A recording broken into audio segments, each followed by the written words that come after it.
Hi hello అందరికి నమస్కారం. Welcome back to Gayatri learning hub. మీలో ఎంతమందికి చింతపండు పులిహోర అంటే ఇష్టం? దీన్ని కూడా క్షణాల్లో చేయొచ్చు.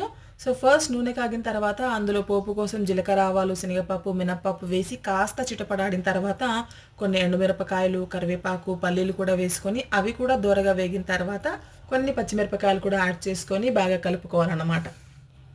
ఇలా ఇప్పుడు అల్లం వెల్లుల్లి పేస్ట్ ఇంకా కొంచెం పసుపు వేసుకొని బాగా కలుపుకోవాలి ఆయిల్లో. ఇవన్నీ వేసిన తర్వాత మనం నానబెట్టిన చింతపండు రసం ఉంది కదా, అది కూడా యాడ్ చేసుకోవాలి. ఇలా యాడ్ చేసుకున్న తర్వాత ఫ్లేమ్ అనేది కొంచెం లోలో పెట్టి ఆయిల్ అనేది పైన తేలేలాగా కొంచెం ఉడికించుకోవాలి బాగా. ఇప్పుడు రుచికి సరిపడా ఉప్పు వేసుకొని బాగా కలుపుకోవాలి. ఇలా నేనైతే లాస్ట్కి 5 to 10 మెంతులు వేస్తాను.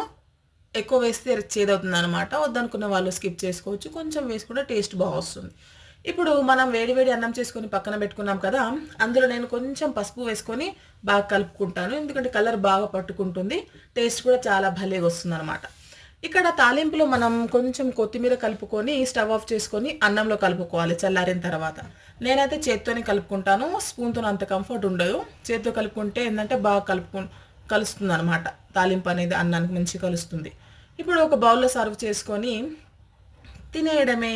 సో చూడండి ఎంత బాగుంది, కలర్ఫుల్గా ఘుమఘుమలాడుతుంది కదా. చింతపండు పులిహోర ఈజ్ రెడీ. వేడి వేడిగా టేస్టీగా ఉండే చింతపండు పులిహోర అనేది రెడీ అయిపోయిందండి. ఈ వీడియో నచ్చినట్లయితే లైక్ చేయండి. మరిన్ని వీడియోస్ కోసం సబ్స్క్రైబ్ చేసుకోండి. Thank you.